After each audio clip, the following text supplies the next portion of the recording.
आज हमारे मेहमान हैं मोहतरम डॉक्टर प्रोफेसर ज़िक्रिया ज़ाकिर साहब, जो वाइस चांसलर हैं जामिया पुंछ के। सबसे पहले तो जनाब डॉक्टर साहब मैं आपका शुक्रगुजार हूँ कि आपने वक्त दिया। डॉक्टर साहब किसी तारफ़ के मुताज तो नहीं हैं, आप पाकिस्तान की बड़ी यूनिवर्सिटियों के अंदर पढ़ाने का भी वसी तजर्बा रखते हैं।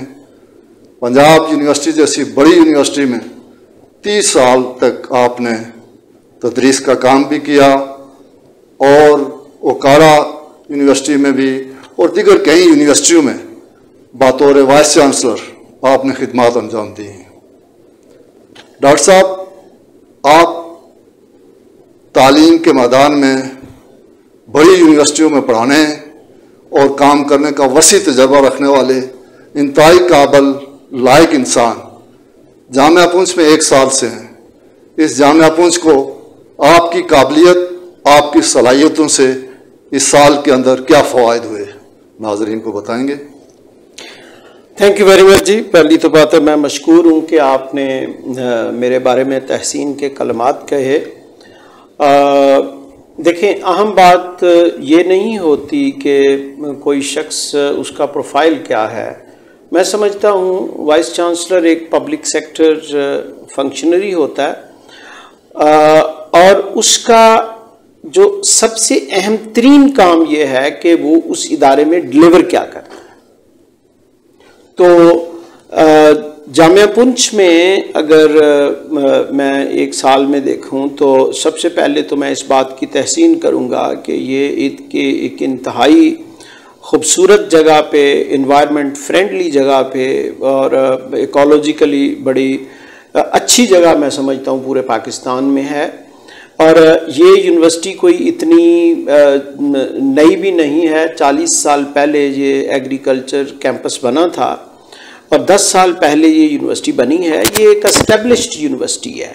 तो ये यूनिवर्सिटी इसमें बहुत से मुस्बत पहलू हैं। जैसे मिसाल के तौर पे लॉ एंड ऑर्डर की सिचुएशन, मेरा ख्याल है ये पाकिस्तान की बेहतरीन एक पीसफुल इंस्टीट्यूशन है जहाँ एथनिसिटी नहीं है, जहाँ बहुत से क्लैशेस, वायलेंस, इस तरह की चीज़ें नहीं हैं। ये पॉजिटिव है एक यूनिवर्सिटी के लिए।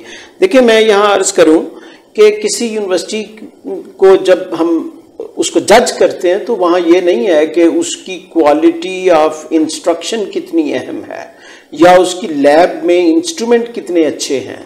वो टोटलिटी में उस इंस्टीट्यूशन को देखा जाता है कि वो यूनिवर्सिटी जिस मुआशरे के हिस्से में है वो मुआशरा किस तरह का है, वहाँ लॉ एंड ऑर्डर की सिचुएशन कैसी है, कम्युनिटी का ट्रस्ट कितना है उस इंस्टीट्यूशन पे, वो इंस्टीट्यूशन बच्चों को टेक्निकल तालीम के साथ साथ तरबियत कैसी दे रहा है, उस इंस्टीट्यूशन से जो फारुग तहसील होते हैं उनको जॉब कैसी मिलती है, मिलती भी है कि नहीं मिलती, वो अपने आप को उस इंस्टीट्यूशन से आइडेंटिफाई करते हैं कि ये नहीं करते। तो ये सारी बातें जो हैं ये अहम होती। अब मैं इसमें इस बात को इंतहाई इत्मीनान के साथ आपके नोटिस में लाऊंगा कि ये यूनिवर्सिटी जो है इस साल 2 महीने पहले जो इंटरनेशनल रैंकिंग आई है, टाइम्स हायर एजुकेशन रैंकिंग, उसमें ये AJK में नंबर 1 पे है और पूरे पाकिस्तान में नंबर 6 पे है। तो ये इस चीज़ की शहादत है कि ये इदारा जो है ये इल्म और रिसर्च और कैपेसिटी बिल्डिंग और स्टूडेंट करैक्टर बिल्डिंग में पाकिस्तान के अच्छे इदारों में एक इदारा है। दूसरी बात, जाहिर है ये एक नया इंस्टीट्यूशन है, यहाँ बहुत सारे मसाइल हैं। मेरा ख्याल है हमें ऑनेस्टी से उन मसाइल का भी तज्जिया करना चाहिए और अहाता करना चाहिए। सबसे बड़ा मसला जो है इस यूनिवर्सिटी का वो है स्पेस। हमारे पास इस वक्त 5,500 स्टूडेंट हैं, लेकिन हमारे पास मुनासिब इंफ्रास्ट्रक्चर नहीं है। इंफ्रास्ट्रक्चर से मुराद हमारे पास उतने क्लासरूम नहीं है, हमारे पास उतनी लैब्स की जगह नहीं है। तो इसके लिए आर्जी तौर पे कुछ साल पहले तो हमने कोई प्राइवेट बिल्डिंग्स को रेंट पे लिया था और वहाँ हम तालीम व तदरीस का सिलसिला जारी रखे हुए हैं। लेकिन मैं समझता हूँ ज़ाती तौर पे कि यूनिवर्सिटी के कुछ स्टूडेंट रेंटेड बिल्डिंग में नहीं होनी चाहिए। ये बड़ी एक तकलीफ दे मरहला है, क्योंकि बच्चा सिर्फ तालीम हासिल नहीं कर रहा होता, उसकी कैपेसिटी डेवलप हो रही होती है, उसको स्पेशियस प्लेस चाहिए, उसको स्पोर्ट्स ग्राउंड्स चाहिए, यूनिवर्सिटी में अच्छे जो है ना कैफ़ेज़ होने चाहिए, जो सारी फैसिलिटीज़ एक डिसेंट नॉर्मल यूनिवर्सिटी में होती हैं। अनफॉर्चुनेटली गुज़श्ता कुछ सालों से क्योंकि हम पे स्टूडेंट का प्रेशर ज़्यादा था, स्पेस हमारी कम थी। अब जाहिर है हम ये तो नहीं कर सकते थे कि हम इंतज़ार करें कि जब बिल्डिंग बनेगी तो तब हम तदरीस का सिलसिला शुरू करेंगे, क्योंकि ये तो टाइम स्पेसिफिक होता है ना। अगर एक बच्चा यूनिवर्सिटी से आउट हो गया एक दफ़ा तो वो तो सारी ज़िंदगी हक़ तालीम से महरूम हो जाएगा। तो इसके लिए हमने कुछ रेंटेड बिल्डिंग ली और वहाँ तदरीस का सिलसिला जारी रहा और आसान तरीके से जारी है। लेकिन इसके साथ साथ मेरी ये कोशिश रही कि हम फ़ौरन जो है अपनी पर्पस बिल्ट बिल्डिंग बनाएं। यहाँ गुड न्यूज़ ये है कि हमारी इस वक्त 5 बिल्डिंग्स हैं जो तकमील के आखिरी मराहल में हैं, यानी तकमील के आखिरी में है कि वहाँ टाइल लग चुकी है, विंडोज़ लग चुकी हैं, सिर्फ किसी जगह कोई पेंट होना है या इलेक्ट्रिक जो इंस्टॉलेशंस हैं उन पे काम होना है। ज़ाहिर है एक सरकारी इदारा है, जितनी देर तक परफेक्ट बिल्डिंग नहीं होगी, सेफ बिल्डिंग नहीं होगी, हम उन स्टूडेंट को वहाँ नहीं लेके जा सकते, क्योंकि उन सबसे पहली तरजीह तो हमारे स्टूडेंट की सेफ्टी और सिक्योरिटी है। तो इंशाअल्लाह मैं कॉन्फिडेंट हूँ कि नेक्स्ट 1.5 मंथ में हम ये जो बिल्डिंग्स हैं ना किराए की, इनसे जान हमारी छूट जाएगी और हमारे स्टूडेंट इंतहाई state of the art buildings में शिफ्ट होंगे, जहाँ पर्पस बिल्ड लैब्स हैं, लाइब्रेरीज हैं, पार्किंग के लिए अच्छा जगह है, स्टूडेंट्स स्पोर्ट्स फैसिलिटीज़ हैं। मेरा ख्याल है ये यहाँ के स्टूडेंट जो हैं वो एक बेस्ट और एक state of the art facility deserve करते हैं, तो वो इंशाल्लाह हम देंगे। मैं यहाँ HEC का बड़ा मशकूर हूँ कि उन्होंने बड़ी जनरस फंडिंग की। अगर मैं ये कहूँ कि HEC की जो फंडिंग है वो बहुत ही जनरस है और बहुत कम पाकिस्तानी यूनिवर्सिटियों को उतनी फंडिंग मिलती है। उस फंडिंग को हम बड़े अप्रोप्रिएट तरीके के साथ, ज़वाबित के साथ, कानून के साथ उसको इम्प्लीमेंट कर रहे हैं। तो ये तो हमारा आ गया इंफ्रास्ट्रक्चर। इसके बाद हम फोकस कर रहे हैं क्वालिटी ऑफ एजुकेशन पे।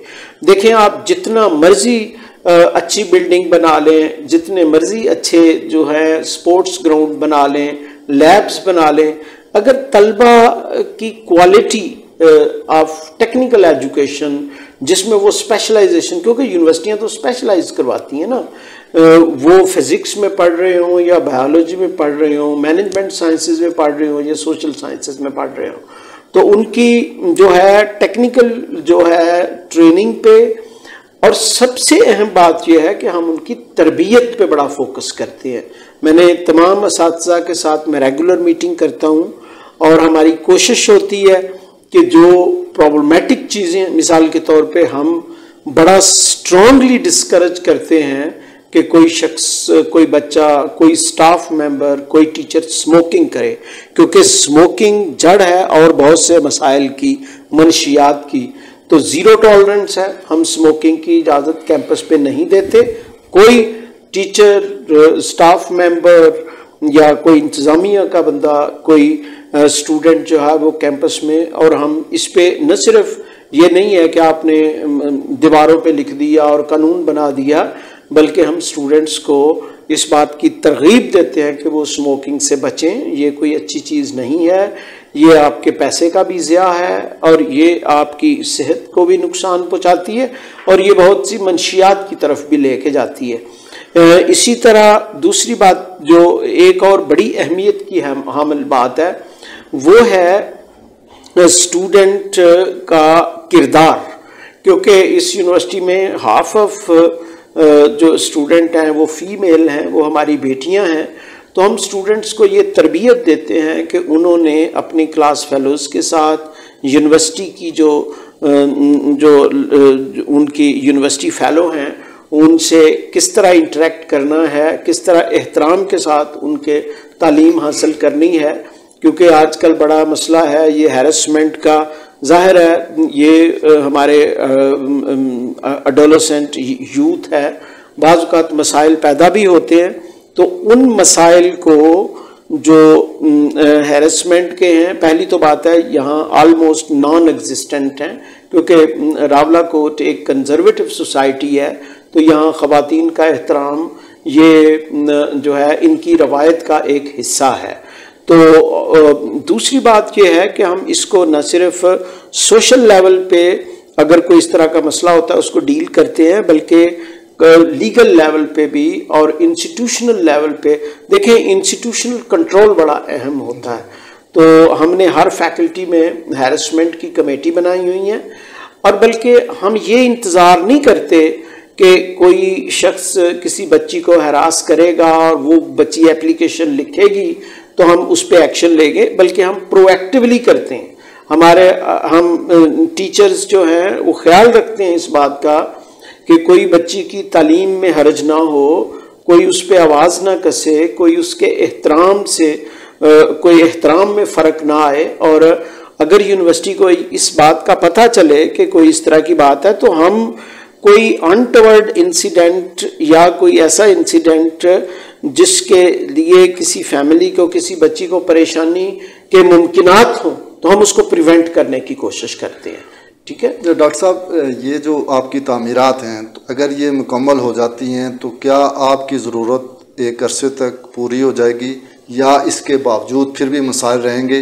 और इस वक्त जामिया पुंछ को जो बड़े मसाइल हैं वो क्या हैं, वो हमारे देखें, इस दुनिया में कभी भी ऐसा वक्त नहीं आया कि सारे मसाइल हल हो जाएं या सारा। देखें, ये एक डेवलपिंग यूनिवर्सिटी है, हम इस यूनिवर्सिटी की कैपेसिटी को डबल करना चाहते हैं। इस वक्त तकरीबन 5,500 स्टूडेंट हैं।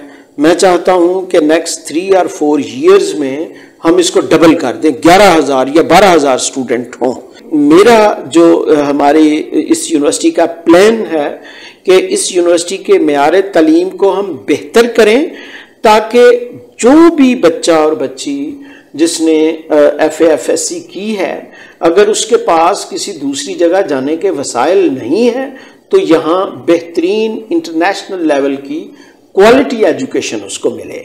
यूनिवर्सिटी में मैं कोशिश कर रहा हूँ कि जो कनेक्टिविटी है, देखें, कनेक्टिविटी इज़ नॉलेज।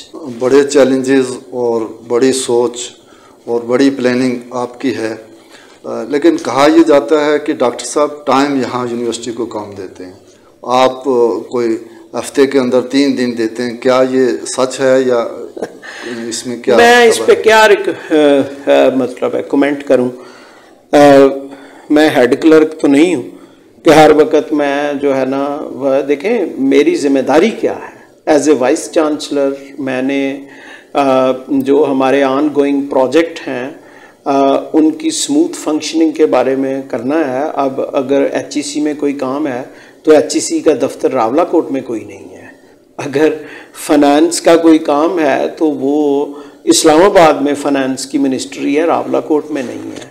अगर PMDC का कोई इशू है या अगर फार्मेसी का काउंसिल का कोई इशू है तो उसके इंस्टीट्यूशन जहाँ हैं वहाँ हैं। तो ये तो मैं इस तरह के जो इतराज़ात है शायद उनको पता ही नहीं है कि मिसाल के तौर पे वाइस चांसलर और एक जूनियर क्लर्क की जिम्मेदारियाँ क्या होती हैं। ये तो बेमानी सी बात है। असल बात यह है कि इदारे की तरक्की होनी चाहिए, इदारे की मार्केटिंग होनी चाहिए। देखें, ये एक स्टेट यूनिवर्सिटी है जो अभी तक बिलियंस ऑफ रुपया खर्च कर चुकी है। इसका नाम कहाँ है?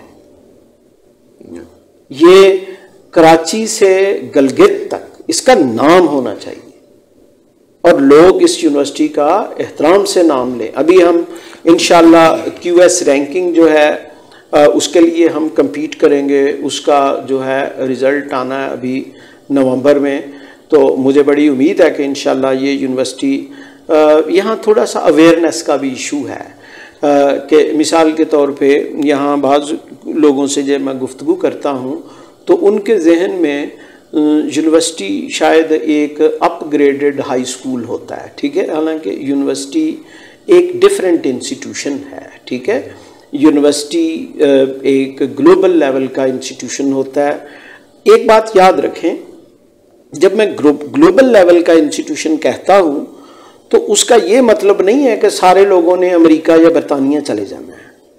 आजकल एजुकेशन इस तरह होनी चाहिए कि आपकी न सिर्फ यूनिवर्सिटी की क्रेडिबिलिटी और नाम हो, बल्कि आपका स्टूडेंट में वो स्किल्स हो कि अगर लोकल इंडस्ट्री भी उसे हायर करती है तो उसमें ये स्किल्स हो कि वो ग्लोबल लेवल के कंपटीशन को मीट कर सके। मैं एक छोटी सी मिसाल देता हूँ। मिसाल के तौर पे कोई भी इंडस्ट्री ले लें, अब सॉफ्टवेयर की इंडस्ट्री है, बहुत बड़ी कंपनी है बाग में। अब वो अगरचे उसकी बिल्डिंग तो बाग में है, लेकिन उनको स्किल्स तो ग्लोबल चाहिए ना, इंटरनेशनल चाहिए। कोई भी आप फूड की इंडस्ट्री ले लें, आप सॉफ्टवेयर की इंडस्ट्री ले लें, आप इंजीनियरिंग की इंडस्ट्री ले लें, आप एक्सपोर्ट, इवन मैं आपको यहाँ अर्ज करूँ कि ये जो हम राइस एक्सपोर्ट करते हैं, ये सिर्फ ये तो नहीं कि राइस प्रोड्यूस किया और बोरियों में डाला और दुबई भेज दिया या यूरोप भेज दिया, उसके ऊपर बाकायदा रिसर्च करनी है। हमने ग्लोबल लेवल पे कनेक्टेड रहना है, रेलेवेंट रहना है। तो पर हमें थोड़ा सा रोल ऑफ यूनिवर्सिटी, जो इस तरह की बातें करते हैं, मैं उनको कहता हूँ बाज़ का रोल ऑफ यूनिवर्सिटी, इसको थोड़ा सा गूगल करें, उनको पता चले। क्योंकि अब कोई भी यूनिवर्सिटी, मिसाल के तौर पे दुनिया की बहुत सी यूनिवर्सिटी हैं, उनके बहुत से कैंपसेस हैं। मिसाल के तौर पे हमारा एक कहूटा में कैंपस है, एक मंग में कैंपस है। तो अब वो खुदा ना करे ये कोई जेल थोड़ी है, जेल होती है लिमिटेड। यहाँ यूनिवर्सिटी में एक वाइस चांसलर की ये भी जिम्मेदारी है कि उसको नेशनल और इंटरनेशनल लेवल पे उसकी मार्केटिंग करे, उसको लिंक करे दूसरी यूनिवर्सिटियों के साथ। यूनिवर्सिटी, और सबसे बड़ी मैं एक बात भूल गया हूँ बात करनी, कि मीडिया जो है वो हमारी एक पार्टनर ऑर्गेनाइजेशन है। अगर मीडिया हमारी रहनुमाई नहीं करता, तो या हमारी सिविल सोसाइटी या हमारी पॉलिटिकल लीडरशिप हमारी रहनुमाई नहीं करती, सपोर्ट नहीं करती, तो ये इदारा कैसे चल सकता है? देखें ना, मैं एक छोटी सी बात बताता हूँ आपको। अगर इस यूनिवर्सिटी के एक 100 किलोमीटर या 200 किलोमीटर रेडियस में अगर कोई बच्ची सिर्फ इसलिए इस यूनिवर्सिटी में दाखिला नहीं ले सकती और हक़ तालीम से महरूम रहती है कि उसके पास फीस देने के लिए पैसे नहीं हैं, तो मैं कहूँगा कि ये यूनिवर्सिटी जो है ये अपना रोल अदा नहीं कर रही। तो ये कोई ब्यूरोक्रेटिक ऑर्गेनाइजेशन नहीं है कि कोई हमारे दरबार में हाजिर होगा और हम उसको तालीम देंगे। नो, हमने कम्युनिटी आउटरीच प्रोग्राम बनाना है। हमने देखना है कि जो करीब गांव हैं वहाँ कोई ऐसा बच्चा या बच्ची तो नहीं है जिसने FA-FSC की है, वो यहाँ BS करने में या MSc करने में एलिजिबल है, वो किसी वजह से यहाँ नहीं आ सकता। तो ये यूनिवर्सिटी की जिम्मेदारी है कि आउटरीच करे, उसको अप्रोच करे, और इसमें हमें मीडिया की हेल्प चाहिए, मीडिया हमें बताए। और एक और बात मैं यहाँ रिकॉर्ड पे ले आऊँ, मैं नहीं चाहता कि हर कोई बंदा तारीफ करे, तनकीद करे हम पे तामीरी, कि बताएं कि VC साहब ये आपका यहाँ ये इशू आ रहा है, यहाँ ये लोग जो हैं कुछ स्टूडेंट, देखें इंसान है, कोई गारंटी नहीं आप दे सकते, हर इंसान का एक अपना है, इसमें अच्छाई भी होती है बुराई भी होती है, लेकिन इदारे की ये जिम्मेदारी है कि अगर मिसाल के तौर पे स्मोकिंग है, अगर हमें इतला दे मीडिया के जी फलां जगह कुछ स्टूडेंट, मैं एग्जांपल दे रहा हूँ, बैठ के स्मोकिंग करते हैं, हम इंशाल्लाह वो पहुँचेंगे, उन बच्चों की काउंसलिंग करेंगे और उनको वालिदैन को ऑन बोर्ड करेंगे कि ये बच्चों को थोड़ी सी तवज्जो दें, क्योंकि ये एक बड़े मसले का पेश ख़ैमा बन सकता है। डॉक्टर साहब, ये आपने बात की, पिछले कुछ अरसे से ये महसूस हो रहा है कि जो स्टूडेंट्स को शायद आपको फंड्स पीछे से नहीं मिल रहे, कि जो इस तरह के स्टूडेंट्स थे उनको जो स्कॉलरशिप मिलती थी वो उस तरह से नहीं मिल रही, तो इसकी क्या वजह है? क्या कोई फंड्स? नहीं, ऐसी बात नहीं है। देखें, बहुत से स्कॉलरशिप हैं, फंड्स देखें क्लियर होनी चाहिए। बड़ा अच्छा आपने सवाल किया भाई। मसला ये है कि अगर पीफ है, पंजाब की एक ऑर्गेनाइजेशन है, एंडोमेंट है, वो हमें फंड कोई नहीं देते, वो सीधा वहां से चेक बन के आता है स्टूडेंट के नाम, हम सिर्फ उनको लिस्टें देते हैं। ठीक है, तो ये अमूमी तौर पे लोग बाज़ ये समझते हैं कि पता नहीं फंडिंग हो रही है यूनिवर्सिटी क्या। मिसाल के तौर पे लैपटॉप है, लैपटॉप मेरी यूनिवर्सिटी की प्रॉपर्टी नहीं है। लैपटॉप लेने के लिए HEC का, क्योंकि laptop belongs to government of Pakistan, student को इनकरेज करते हैं कि HEC की ये वेबसाइट है, अपना नाम, अपनी रजिस्ट्रेशन, अपना ग्रेड, अपना रिजल्ट इस वेबसाइट पे आप दें। अब क्राइटेरिया उनका है, ठीक है, कितने बच्चों को लैपटॉप मिलना है, क्या उसका क्राइटेरिया, उसमें मेरी यूनिवर्सिटी का कोई नहीं है। अब यहाँ बात का जी हमें थोड़े लैपटॉप दिए, हमें ज़्यादा मिलने चाहिए थे, सबको मिलने चाहिए, मेरी तो दुआ ये है। लेकिन जाहिर है बस इसी तरह। लेकिन एक बात मैं दावे से कह सकता हूँ, मैं रिकॉर्ड पे कह रहा हूँ, जितने स्कॉलरशिप इस यूनिवर्सिटी के स्टूडेंट्स को मिल रहे हैं इतने किसी पंजाब के नहीं, प्रोपोर्शनेटली मिल रहे हैं। ठीक है, यहाँ देखें एहसास स्कॉलरशिप बहुत बड़ी तादाद में एहसास स्कॉलरशिप मिल रहे हैं। ख़ास तौर पे जो हमारा है ना कहूटा हवेली कैंपस, वहाँ तो 70% स्टूडेंट को एहसास स्कॉलरशिप मिल रहे हैं। ठीक है, इसी तरह पीफ है, फिर नीडी स्कॉलरशिप्स हैं, फिर ये जो है क्या नाम है, ये जो हमारी यहाँ एक फाउंडेशन है लोकल, सुदन फाउंडेशन है, वो बड़ी जनरस, मैं उनका बड़ा मशहूर हूँ। देखें जो मेरे स्टूडेंट को सपोर्ट करेगी ऑर्गेनाइजेशन, मैं तो उसको सैल्यूट करूँगा। अब ये सुदन फाउंडेशन हमारे स्टूडेंट को सपोर्ट कर रही है। फिर गवर्नमेंट ऑफ पाकिस्तान के और बहुत से स्कॉलरशिप है, मुझे याद नहीं, ये तो हमारा स्कॉलरशिप सेक्शन। लेकिन यहाँ एक बात क्लियर रहनी चाहिए कि जो स्कॉलरशिप देते हैं, देखें सुदन फाउंडेशन है, ये उनका फैसला है कि कितने स्कॉलरशिप देने हैं, कितना स्कॉलरशिप देना है, ये भी उनका फैसला है, because money belongs to them. इसी तरह पीफ फाउंडेशन के स्कॉलरशिप है, ये उनका फैसला है, हम नहीं उसमें कुछ कह सकते। हम तो सिर्फ ये कर सकते हैं, वो आते हैं, हम चाय पिलाते हैं, उनके एहसानमंद है, ये हमारे बच्चे हैं, फाइनेंशियली इनके लिए हार्डशिप है, बड़े टैलेंटेड है, इनको दें स्कॉलरशिप। तो मेरे अभी इल्म में नहीं है कि कोई स्कॉलरशिप, लेकिन एक बात ये जरूर है, स्कॉलरशिप मेरिट पे मिलते हैं। ठीक है ना जी। अब एक बच्चा है, अगर उसका मेरिट नहीं बनता तो वो कहे जी मुझे भी स्कॉलरशिप मिलना चाहिए। स्कॉलरशिप कोई खैरात नहीं होती, ये मुकाबले के साथ मिलता है, ये मेरिट के साथ मिलता है।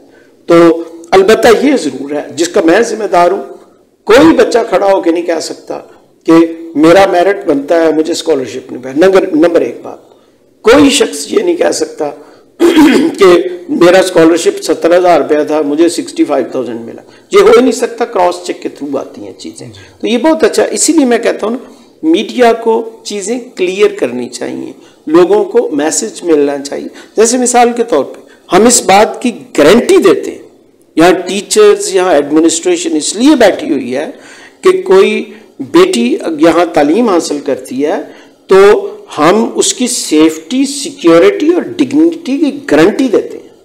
अगर हम ये नहीं दे सकते तो ये किस चीज़ की यूनिवर्सिटी है? तो माशाल्लाह उस एतबार से, इसके अलावा ये मैं जैसे मैंने पहले अर्ज़ किया, यहाँ कोई तंजीमी कॉन्फ्लिक्ट नहीं है, जैसे बहुत सी यूनिवर्सिटियों में बदकिस्मती से होता है कि कोई बलोची ऑर्गेनाइजेशन है, कोई पंजाबी ऑर्गेनाइजेशन है, कोई सियासी ऑर्गेनाइजेशन है, वो आपस में लड़ रहे हैं, गेट बंद हुए हैं, वायलेंस हो रही है।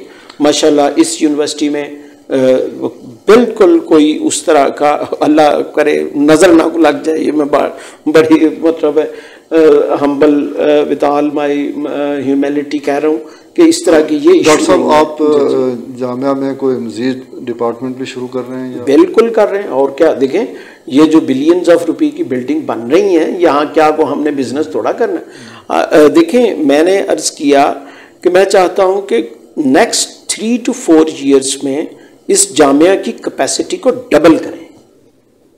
ठीक है, अगर इस वक्त 5,500 स्टूडेंट हैं तो कम से कम हम 11-12 हज़ार स्टूडेंट करें। ये इसलिए ज़रूरी है कि इदारे जो हैं, देखिए ओवरहेड चार्जेस तो उतने ही होते हैं ना, तो अगर हम स्टूडेंट बढ़ाएंगे तो फाइनेंशियली वायबल यूनिवर्सिटी होगी ना।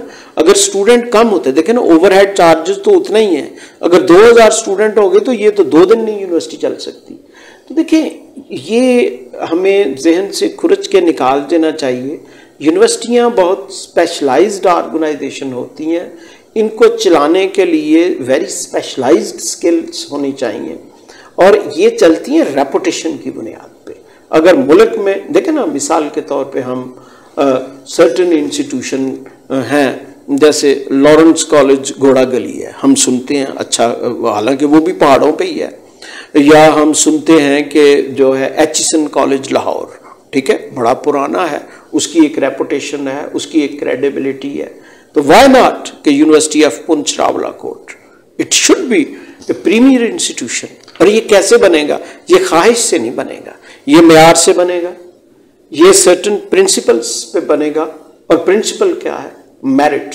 ये आपने बात की, को पिछले कुछ अरसे से ये महसूस हो रहा है कि जो स्टूडेंट्स को शायद आपको फंड्स पीछे से नहीं मिल रहे, कि जो इस तरह के स्टूडेंट्स थे उनको जो स्कॉलरशिप मिलती थी वो उस तरह से नहीं मिल रही, तो इसकी क्या वजह है? क्या कोई फंड्स? नहीं, ऐसी बात नहीं है। देखें, बहुत से स्कॉलरशिप हैं, फंड्स देखें क्लियर होनी चाहिए। बड़ा अच्छा आपने सवाल किया भाई। मसला ये है कि अगर पीफ है, पंजाब की एक ऑर्गेनाइजेशन है, एंडोमेंट है, वो हमें फंड कोई नहीं देते, वो सीधा वहां से चेक बन के आता है स्टूडेंट के नाम, हम सिर्फ उनको लिस्टें देते हैं, ठीक है। तो ये अमूमी तौर पे लोग बाज़ ये समझते हैं कि पता नहीं फंडिंग हो रही है यूनिवर्सिटी क्या। मिसाल के तौर पे लैपटॉप है, लैपटॉप मेरी यूनिवर्सिटी की प्रॉपर्टी नहीं है। लैपटॉप लेने के लिए HEC का, क्योंकि laptop belongs to government of Pakistan, student को इनकरेज करते हैं कि HEC की ये वेबसाइट है, अपना नाम, अपनी रजिस्ट्रेशन, अपना ग्रेड, अपना रिजल्ट इस वेबसाइट पे आप दें। अब क्राइटेरिया उनका है, ठीक है, कितने बच्चों को लैपटॉप मिलना है, क्या उसका क्राइटेरिया, उसमें मेरी यूनिवर्सिटी का कोई नहीं है। अब यहाँ बात का जी हमें थोड़े लैपटॉप दिए, हमें ज़्यादा मिलने चाहिए थे, सबको मिलने चाहिए, मेरी तो दुआ ये है। लेकिन जाहिर है बस इसी तरह। लेकिन एक बात मैं दावे से कह सकता हूँ, मैं रिकॉर्ड पे कह रहा हूँ, जितने स्कॉलरशिप इस यूनिवर्सिटी के स्टूडेंट्स को मिल रहे हैं, इतने किसी पंजाब के नहीं, प्रोपोर्शनेटली मिल रहे हैं, ठीक है। यहाँ देखें, एहसास स्कॉलरशिप बहुत बड़ी तादाद में एहसास स्कॉलरशिप मिल रहे हैं, ख़ास तौर पे जो हमारा है ना कहूटा हवेली कैंपस, वहाँ तो 70% स्टूडेंट को एहसास स्कॉलरशिप मिल रहे हैं, ठीक है। इसी तरह पीफ है, फिर नीडी स्कॉलरशिप्स हैं, फिर ये जो है क्या नाम है, ये जो हमारी यहाँ एक फाउंडेशन है लोकल, सुदन फाउंडेशन है, वो बड़ी जनरस, मैं उनका बड़ा मशहूर हूँ। देखें, जो मेरे स्टूडेंट को सपोर्ट करेगी ऑर्गेनाइजेशन, मैं तो उसको सल्यूट करूँगा। अब ये सुदन फाउंडेशन हमारे स्टूडेंट को सपोर्ट कर रही है। फिर गवर्नमेंट ऑफ पाकिस्तान के और बहुत से स्कॉलरशिप है, मुझे याद नहीं, ये तो हमारा स्कॉलरशिप सेक्शन। लेकिन यहाँ एक बात क्लियर रहनी चाहिए कि जो स्कॉलरशिप देते हैं, देखें सुदन फाउंडेशन है, ये उनका फैसला है कि कितने स्कॉलरशिप देने हैं, कितना स्कॉलरशिप देना ये भी उनका फैसला है, because money belongs to them. इसी तरह पीफ फाउंडेशन के स्कॉलरशिप है, ये उनका फैसला है, हम नहीं उसमें कुछ कह सकते। हम तो सिर्फ ये कर सकते हैं, वो आते हैं, हम चाय पिलाते हैं, उनके एहसानमंद है, ये हमारे बच्चे हैं, फाइनेंशियली इनके लिए हार्डशिप है, बड़े टैलेंटेड है, इनको दें स्कॉलरशिप। तो मेरे अभी इल्म में नहीं है कि कोई स्कॉलरशिप, लेकिन एक बात ये जरूर है, स्कॉलरशिप मेरिट पे मिलते हैं, ठीक है ना जी। अब एक बच्चा अगर उसका मेरिट नहीं बनता तो वो कहे जी मुझे भी स्कॉलरशिप मिलना चाहिए। स्कॉलरशिप कोई खैरात नहीं होती, ये मुकाबले के साथ मिलता है, ये मेरिट के साथ मिलता है। तो अलबत्ता ये जरूर है, जिसका मैं जिम्मेदार हूं, कोई बच्चा खड़ा होकर नहीं कह सकता कि मेरा मेरिट बनता है, मुझे स्कॉलरशिप नहीं मिला। नंबर एक बात, कोई शख्स ये नहीं कह सकता कि मेरा स्कॉलरशिप 17,000 रुपया था, मुझे 65,000 मिला, ये हो ही नहीं सकता, क्रॉस चेक के थ्रू आती हैं चीजें। तो ये बहुत अच्छा, इसीलिए मैं कहता हूँ ना, मीडिया को चीजें क्लियर करनी चाहिए, लोगों को मैसेज मिलना चाहिए। जैसे मिसाल के तौर पे हम इस बात की गारंटी देते हैं यहाँ टीचर्स, यहाँ एडमिनिस्ट्रेशन इसलिए बैठी हुई है कि कोई बेटी यहाँ तालीम हासिल करती है तो हम उसकी सेफ्टी, सिक्योरिटी और डिग्निटी की गारंटी देते हैं। अगर हम ये नहीं दे सकते तो ये किस चीज़ की यूनिवर्सिटी है? तो माशाल्लाह उस एतबार से, इसके अलावा ये जैसे मैंने पहले अर्ज किया, यहाँ कोई तंजीमी कॉन्फ्लिक्ट नहीं है, जैसे बहुत सी यूनिवर्सिटियों में बदकिस्मती से होता है कि कोई बलोची ऑर्गेनाइजेशन है, कोई पंजाबी ऑर्गेनाइजेशन है, कोई सियासी ऑर्गेनाइजेशन है, वो आपस में लड़ रहे हैं, गेट बंद हुए हैं, वायलेंस हो रही है। माशाल्लाह इस यूनिवर्सिटी में बिल्कुल कोई उस तरह का, अल्लाह करे नज़र ना लग जाए, ये मैं बड़ी मतलब humble with all my humanity कह रहा हूँ कि इस तरह की ये। डॉक्टर साहब, आप जामिया में कोई मजीद डिपार्टमेंट भी शुरू कर रहे हैं या? बिल्कुल कर रहे हैं, और क्या। देखें, ये जो बिलियंस ऑफ रुपए की बिल्डिंग बन रही हैं, यहाँ क्या को हमने बिजनेस थोड़ा करना है। देखें, मैंने अर्ज किया कि मैं चाहता हूँ कि नेक्स्ट 3 to 4 years में इस जामिया की कैपेसिटी को डबल करें। ठीक है, अगर इस वक्त 5,500 स्टूडेंट हैं तो कम से कम हम 11-12 हज़ार स्टूडेंट करें। ये इसलिए ज़रूरी है कि इदारे जो हैं, देखिए ओवरहेड चार्जेस तो उतने ही होते हैं ना, तो अगर हम स्टूडेंट बढ़ाएंगे तो फाइनेंशियली वायबल यूनिवर्सिटी होगी ना। अगर स्टूडेंट कम होते, देखें ना, ओवरहेड चार्जेस तो उतना ही है, अगर 2,000 स्टूडेंट हो गए तो ये तो 2 दिन नहीं यूनिवर्सिटी चल सकती। तो देखिए, ये हमें जहन से खुरच के निकाल देना चाहिए। यूनिवर्सिटियाँ बहुत स्पेशलाइज्ड ऑर्गेनाइजेशन होती हैं, इनको चलाने के लिए वेरी स्पेशलाइज्ड स्किल्स होनी चाहिए, और ये चलती हैं रेपुटेशन की बुनियाद पे। अगर मुल्क में देखें ना, मिसाल के तौर पे हम सर्टेन इंस्टीट्यूशन हैं, जैसे लॉरेंस कॉलेज घोड़ा गली है, हम सुनते हैं, अच्छा, हालांकि वो भी पहाड़ों पे ही है। या हम सुनते हैं कि जो है एचिसन कॉलेज लाहौर, ठीक है, बड़ा पुराना है, उसकी एक रेपुटेशन है, उसकी एक क्रेडिबिलिटी है। तो व्हाई नॉट कि university of Poonch Rawalakot, it should be A premier institution. और ये कैसे बनेगा? ये ख्वाहिश से नहीं बनेगा, ये मेयार से बनेगा, ये सर्टन प्रिंसिपल्स पे बनेगा। और प्रिंसिपल क्या है? मेरिट। देखिए, मैं एक अर्ज करूं, गुज़श्ता 1 साल में कोई शख्स ये नहीं साबित कर सकता कि यहां कोई अपॉइंटमेंट बगैर मेरिट के हुई हो, बगैर एडवर्टाइजमेंट के हुई हो। हमने अपॉइंटमेंट्स की हैं, लोगों ने अदालतों में चैलेंज भी किया है कुछ को, और अदालतों में कोई रिलीफ नहीं मिला, क्योंकि हमने बिल्कुल कानून के मुताबिक काम किया। अगर इदारों में मेरिट, इंसाफ, और यहां मैं ये कहता हूं कि इंसाफ सिर्फ होना नहीं चाहिए, इंसाफ होता हुआ नजर आना चाहिए। कोशिश मैं करता हूं, देखें ये इदारे ह्यूमन इंस्टीट्यूशंस हैं, इन इदारों के साथ हजारों लोग वाबस्ता होते हैं, सारे लोगों की एक सोच नहीं होती, इख्तलाफ भी होता है, घर में इख्तलाफ होता है। अगर एक घर में 10 लोग हैं ना, 10 में वो इस बात पे बाज़ औक़ात एग्री नहीं होते कि आज शाम को पकाना क्या है, ठीक है। तो इन इदारों में डिफरेंस ऑफ ओपिनियन होता है, बाज़ औक़ात कोई क्रिमिनल एक्टिविटी भी हो सकती है, इसको रूल आउट नहीं किया जा सकता, लेकिन इदारे की क्या जिम्मेदारी होती है कि इस तरह के वाक़यात को मिनिमाइज करे और उसको कंट्रोल करे, बल्कि कंट्रोल से भी पहले मैं कहूँगा उनको प्रिवेंट करे। देखिए ना, अगर कोई झगड़ा होता है, बच्चे जख्मी हो जाते हैं, तो मैं समझता हूँ ये तो फेलियर है। झगड़े से पहले आपने उसको प्रिवेंट क्यों नहीं किया? अगर कोई कॉन्फ्लिक्ट, और देखें कॉन्फ्लिक्ट हर जगह होता है, जहाँ इंसान, सिर्फ कब्रिस्तान में कॉन्फ्लिक्ट नहीं होता वहाँ, क्योंकि वो इस दुनिया से जा चुके हैं लोग, वो जहाँ ज़्यादा सादसा है उनमें पॉलिसी में इख्तलाफ होता है, पूरी दुनिया में होता है, ठीक है। उनमें सियासत होती, सियासत कोई बुरी चीज़ नहीं है, अगर ये मेरिट को तबाह ना करे, ठीक है, नेगेटिव सियासत ना हो। तलबा हैं, यहाँ बच्चे पढ़ते हैं, बच्चियाँ पढ़ती हैं, उनमें मसाइल पैदा होते हैं, लेकिन हम कोशिश ये करते हैं। देखें, हमारा काम ये है एज ए वाइस चांसलर, मेरा काम है एज ए प्रोफेशनल, जो इदारे के ऑब्जेक्टिव्स हैं, जो इस यूनिवर्सिटी का एक्ट है, मैं उस एक्ट में जो अहदाफ मुकर्रर किए गए हैं, मैं उन अहदाफ को मुकम्मल करूं। अगर मैं 9 to 5 एक अच्छे क्लर्क की तरह यहां बैठा रहूं और बिल्डिंग ना बने तो मेरे यहां बैठने को किसी ने क्या करना है?